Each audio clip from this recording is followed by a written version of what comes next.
Hello, everyone. Welcome to the launch of Jaspreet Singh's memoir, My Mother, My Translator. I'm Simon Dardick, co-publisher of the press with Nancy Morelli, and we're proud to celebrate this remarkable book tonight. Nancy regrets sincerely that she can't be here to celebrate with us. We are publishing from Jochege, the Mohawk name for a historic place for gathering and trade for many First Nations. It is unceded, traditional, indigenous territory where the lands and the people have a history and legacy that is long and deep, and on which there have now been non-indigenous settlers for more than 375 years. As publishers, we know we cannot rewrite history, but we can be part of a concerted effort to contribute to reconciliation between indigenous peoples and settlers. All of us have a special role to play, particularly publishers, in that process. 17, the number 17 has special significance.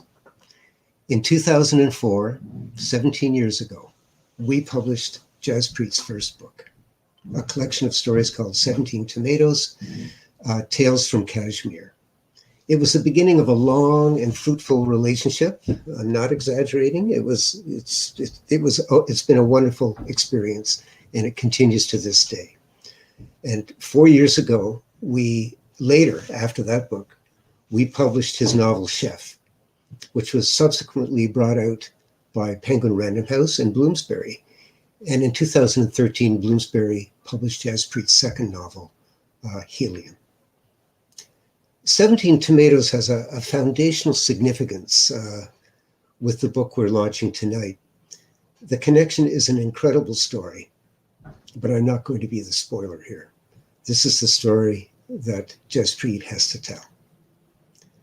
My Mother, My Translator traces the men and especially the women of Jaspreet's family from the 1918 pandemic through the calamitous events of partition. And then Jaspreet tells us about his childhood in Kashmir and his childhood with his grandparents in Indian Punjab. The book also chronicles his arrival in Canada in 1990 to study the sciences. In her starred review in Quill and Choir, Shazi Hafiz Ramji called Jaspreet, quote, an unparalleled chronicler. The book grapples with the responsibility, joy, and heartbreak of collecting oral stories and fragments in order to know one's parents, elders, ancestors, and people. Joining us tonight is Liz Johnston. Liz was the editor of this book. She edited the book for the press, and she'll be sharing some of her thoughts of the book, working with Jaspreet as a writer and editor. She's based in Toronto and worked with Jaspreet on this book. She is on the editorial board of Brit Magazine. Her own fiction has appeared in Fiddlehead, Grain, and the Humber Literary Review, amongst many other publications. Jaspreet will follow Liz with a reading of selections from My Mother, My Translator. Stick with us. It's going to be a great evening. Over to you, Liz. Thank you, Simon. I'm really pleased to be here to help launch this beautiful, beautiful book into the world. My thanks to you and Jennifer Barconi and everyone at Véhicule, and thanks, Jaspreet, so much for inviting me to be a part of this. The first time I read My Mother, My Translator, I was awed by its scope, its depth, the range of forms and approaches to telling stories, along with this intoxicatingly digressive style that kept me leaning in, even as it grappled with the hardest, most painful subjects. As Sigrid Nunez writes in her novel, What Are You Going Through? No matter how sad, a beautifully told story lifts you up. And this book lifted me up. It made me cry, but it lifted me up. I loved being let in, having the chance to see and understand many relationships, but in particular, a very special relationship between a mother and her son, a writer and his translator. I was really honored to get to edit this book and have the chance to work with Jaspreet on what is a truly moving piece of art. One of the things I noticed and admired from my first read, which I'll just talk about briefly before Jaspreet begins, is the way Punjabi is incorporated into the text without always having to explain or translate for an audience that might not speak the language. And I think actually that it's likely a portion of this audience will speak the language because, as the book notes, Punjabi is the third or fourth most spoken language in Canada. We chose not to set these words in italics, which would seem to mark them as foreign to the text. In general, italicizing non-English words is a convention I tend to question, just wondering if it's necessary or makes sense. But with this book, it was more than unnecessary. It would be wrong to other Punjabi through italics when it's a language that, Jaspreet writes, wobbles within him always. Whether in dialogue, the title of a poem, a list of objects in a house, or a song overheard in an airport Tim Hortons, Punjabi words and phrases suffuse the book with the sounds of Jaspreet Singh's mother tongue. There's an intimacy seeing this language woven through the text. Far from alienating a reader like me who doesn't speak the language, the effect is to draw us in closer, really allowing us to live in the world of the narrative as it moves from Ludhiana to Delhi, to Montreal, to Calgary, and so many other places. Without further ado, let me metaphorically pass the mic to Jaspreet Singh, the author of this gorgeous memoir, My Mother, My Translator.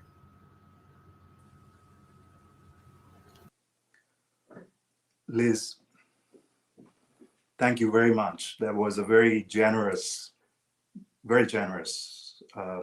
introduction, and to you, Simon, as well. It was a remarkable experience working with both of you. A deep gesture of gratitude. I would like to thank everyone who helped me make this book, and I would like to thank the organizers of this event, and to you, all of you who tuned in this evening, morning, or afternoon, depending on where you are. I am grateful. I hope you are keeping well. It was snowing the day I launched my first book of stories. It was snowing the day I launched my first book of stories at Paragraph Bookstore in Montreal. Little was visible on the street, only viscous fibrils through class windows. Marty was there in the audience. I had thought he would not come, but he seemed to support my move to the fields of fiction. Afterwards, by way of a compliment, he said, "If I had known, I would have made you read your entire thesis out loud." And for the first time, I confessed that he taught me one or two important things about writing. He smiled, or tried to smile. I do not recall properly, but he left a bit early. He had to take the train. We waved at each other just outside Paragraph.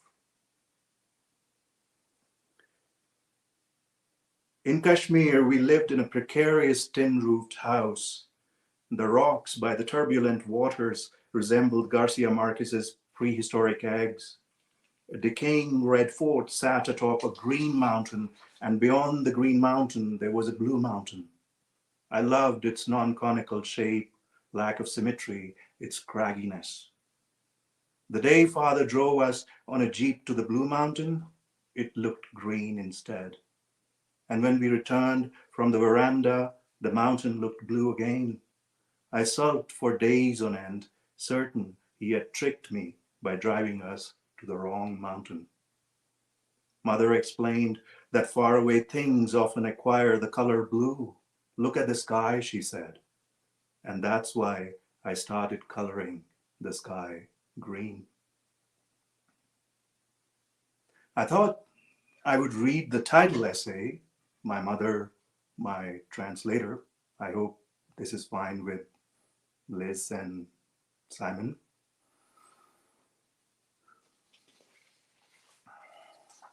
My Mother, My Translator.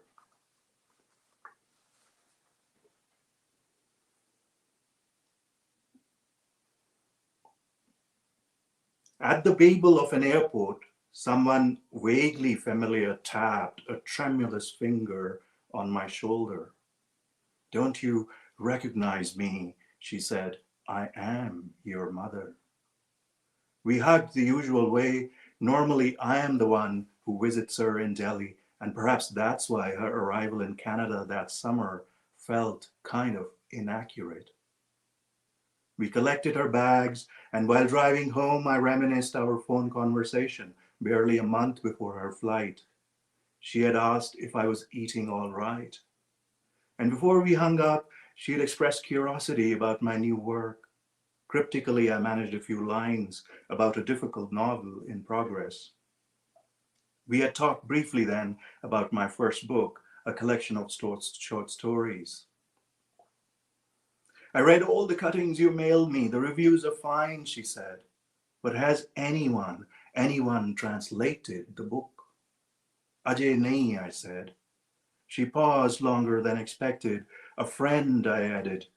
"A friend has shown interest." "In which language? Spanish, perhaps?" "What do you mean, perhaps?" she said. "And what about translation into your own language? Have you forgotten?" "Punjabi, my mother tongue. How could I forget?" That phone conversation did not take place in English, Bengali, Tamil, Urdu. Mother and I, as usual, spoke in Punjabi that day. It is a language that wobbles inside me still. Still is the wrong word. I would like to replace it with always. In my adult life, I rarely get to read and write in Punjabi, but I speak it all right. Ajay nahi. I recall growing up with my mother's exaggerated fears that this language of ours would soon become fossilized. Painstakingly, she would teach me the alphabet and grammar at home. I did not understand then the real reason behind her fears, or that Punjab's rich literary tradition had taken a severe blow in post-independence India. "Why don't you translate my book then?" I said. But the moment the phone call ended, I forgot all about it. I was certain she too would expunge the translation business from her mind. My mother had never translated before. When her jet lag relaxed, Mother opened her bags and took out a few gifts and a small package. "Here, a sample." The package was as light as air. "Story number 1, she announced, "Tarjama kar ditta hai." Tarjama means translation in Punjabi. "Tell me, what do you think?"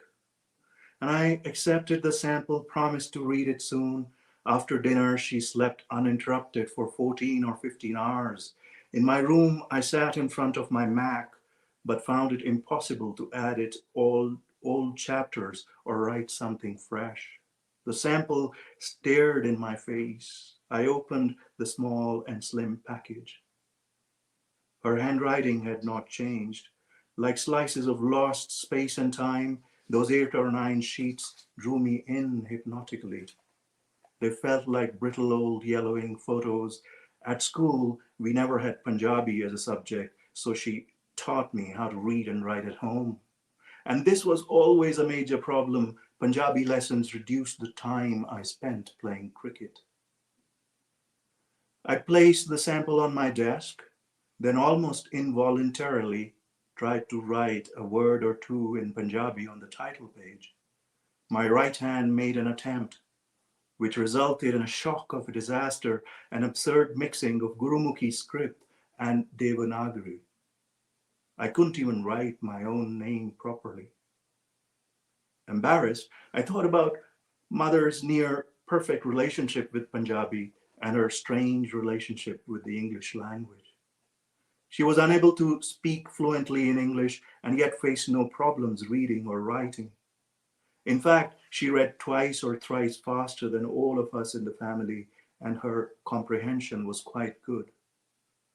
Back when I was growing up, she would often read a book in English and summarize it in Punjabi for our benefit. Such was the state of my mind when I gazed at the opening line of the translated story. and I stared slowly, but to my surprise picked up speed and read properly till the very end. It was a faithful translation. What struck me was that she got the emotional impact right.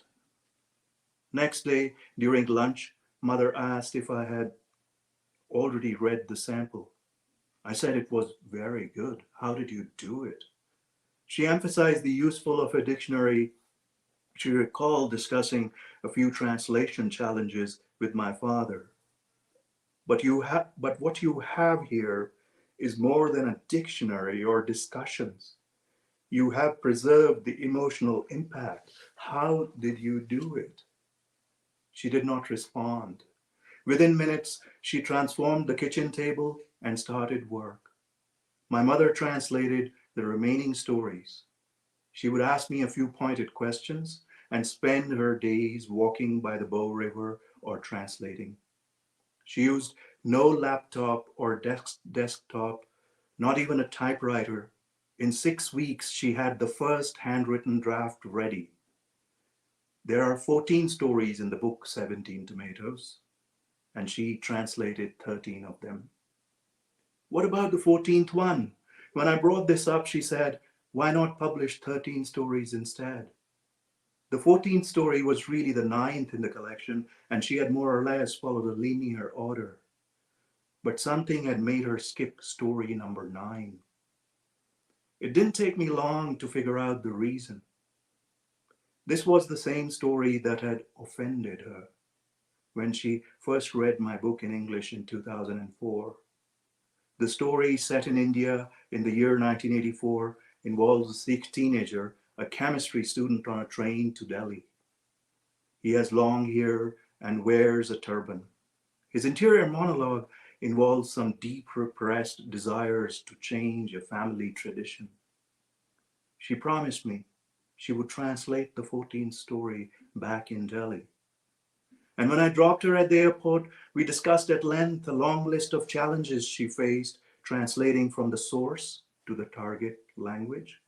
Punjabi is a gendered language. English generally lacks gender. We discussed pronouns, echo words, reduplications, baroqueness, density, concession. We talked about the complexities of Punjabi and the defects of English, especially when it comes to setting a story in India. Her bags were heavier now, filled with notes, dictionaries, and the translation. I resumed work on my novel and once again forgot about the translation project. In December of that year, I submitted the finished version of the novel Chef to my Canadian publisher. And that winter, when I visited my mother in Delhi, I spent time looking at the proofs. And after the proofs were done, I felt human again and asked her about the 14th story. Did you translate? She nodded, yes, but. I didn't say a word. You read it, she said, and tell me if it works. She handed me the handwritten 14th story. I read it right away, but something was imprecise, inaccurate with the Punjabi version. My mother translated the story I never wrote. I reread, and once again I experienced a rising wave of astonishment and anger. Part of me felt betrayed as an author. Perturbed, I stepped out of the apartment and spent the next 3 or 4 hours in a cafe. My mobile phone rang an hour later. She asked me to return. Let us just keep 13 stories. No, let us not keep anything at all. Unable to express my anger properly, I stepped out of the cafe and walked an aimless walk. Delhi was a changed city. So many years had passed, so many moments lost to time. We had first moved to the capital from Srinagar in Kashmir in the year of 1983. I was a teenager then, and this was a few years before my mother said to me, I don't know you. In 1983, I was the one who would often feel I didn't know her. And I would ask questions, and sometimes she would respond. She always wanted to become a writer, but didn't know how to go about it. When in college, she wrote a story for her college magazine. She kept diaries. Sometimes she would burn the diaries. She wanted to study literature. Her well-meaning father asked her to study medicine instead, but she fainted at the sight of a corpse. She stood again in front of her father. Now do I have your permission to study literature? But how will you support yourself? He asked. You're good in maths. You'll study economics. So she got a master's degree in economics and taught at a college until she married my father and moved to an army camp in Shillong in the Indian Northeast. As a child, I would see her reading and writing in Punjabi. Her bookshelves were filled by Veer Singh's Punjabi Renaissance novels. I would see her ears glued to a shortwave transistor, listening to radio dramas. Often she would tell me partition stories, stuff she had heard from her father and others. I read the translation again and again, felt that by translating the 14th story, my mother too had become a writer. Fiction had allowed us to talk to each other. She had finally found a powerful way to deal with her demons, so to speak. Through that fuzzy mix of fiction and nonfiction, she had told me the problematic stuff we avoided going near when we got together. She did approve of certain passages in my story and kept them without any corrections. But this new 14th story was my mother's story and not mine. No translator, no one has a right to change my story, I thought, not even my mother. She creates me, and I create a story, and she recreates the story. I returned home with these thoughts all jumbled up. If you feel like we'll include the story in the collection, but that ruined the book. What do you mean ruin the book? She said. We must make some changes anyways. Sataran Tamatar makes an unappealing title in Punjabi. Casually, she told me it was not a good idea to translate the English title, 17 Tomatoes. I will call your book Halka Dard, Small Pain, she said. One more thing. If you insist on keeping the 14th story, I will preface it with a little note. You are a writer, mother, and you must write your own book. What do you mean? Forget the translation and write your memoir. So you don't like the translation. It's not a translation, but your own story. She wanted to say something, but changed her mind. Promise me you will write the memoir, I said. She looked sad, sad as if her most creative act would never see the light of day. Okay, I went on. You keep the 14th story, you write a short translator's note about the alteration, but start working on the life story, please. And this is how it happened. I don't think I would now make that pact, her altered version of my story for her memoir, but I said it then as if all the boundaries between the author and the translator had been abolished. You get to do that, but promise me you will write your life story.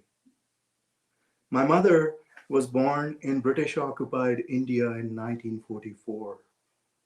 When in the right mood, she would tell the most hypnotic stories about partition.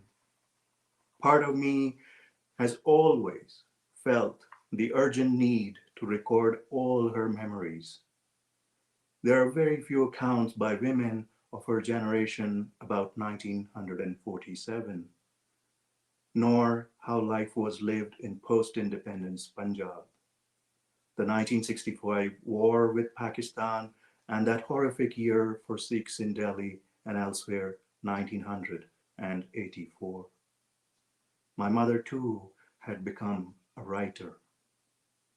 She promised all those stories, but found it difficult to start. The Punjabi edition of my book was published as Halka Dard in 2009. She saw her first professionally done story in print in a real book and started writing then. The glow of the printed words most likely provided the right kind of inertia to begin her memoir. And that is when I began worrying. Would she be able to pull it off? She had never formally learned creative writing, I thought, never attended a single writing workshop. So I created a long reading list, left a pile of books in her room. To my surprise, she left everything unread. On her side table, I planted Vikram Seth's mother's memoir as a model. I don't need someone else's mother's writing as a model, she said. I am my own model. Every winter during my travels to Delhi, she would hand me work in progress, spiral-bound photocopies of her handwritten chapters. I kept delaying reading those pages, but wherever I traveled, I took the slim spiral notebooks along. They accompanied me in a black suitcase all the way to Brisbane, Florence, London, New York. A few summers ago, in Banff, in the Rockies, I found myself slipping into a depression while working on my second novel, Helium. Helium is about state-sponsored mass murder of Sikhs in 1984 in India. India, the country where George Orwell was born. In Banff, I was advised to take a break. And it is there I finally read my mother's work. Struck by her compelling voice, I immediately started translating the spiral notebooks. She creates me, and I create a story, and she recreates the story. She had called her work in progress Physiology de Practical. I titled it The Anatomy Experiment. I followed the Benjaminian advice, fidelity and freedom, translation as a tangent line to the circle called the original. While working, I could not help but think that I too was largely a product of translation. I too had read and continued to read the whole world in translation in the English language. But so far, I had not thought of translation as healing. In Banff, in the mountains, I was healed by the mere act of translation. She read my sample a few months later, very slowly, savoring each word. She was quiet for a while, and then, without reservation, approved my Punjabi to English translation.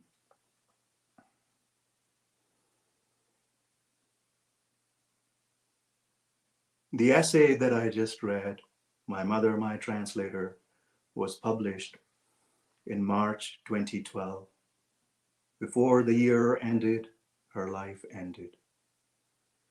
We had not seen each other for 9 months. For 9 full months, we only heard each other's voice on the phone. Among the things she left behind, an unfinished version of a memoir in progress. She did not want those pages published. I started this book in Ma's room 6 days after the cremation. The only thing absolutely clear to me then, as it is now, was that it would be impossible to finish what she had started. Perhaps I thought the only possible thing was to start the project all over again, take it to another level of unfinishedness. I think I'm going to stop here. Thank you.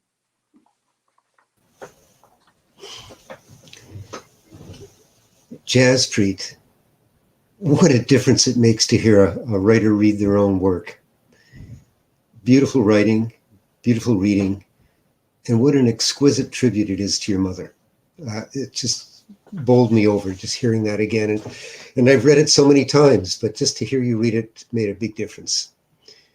Thank you to everyone who tuned in today. Thank you, Liz, for celebrating Jaspreet's book with us. And Jaspreet, my mother, my translator, in Daphne Marlitt's words, reshapes memoir in an unforgettable way. Thank you, Jaspreet, for writing this book. Good night, everybody, and enjoy reading it. Take care.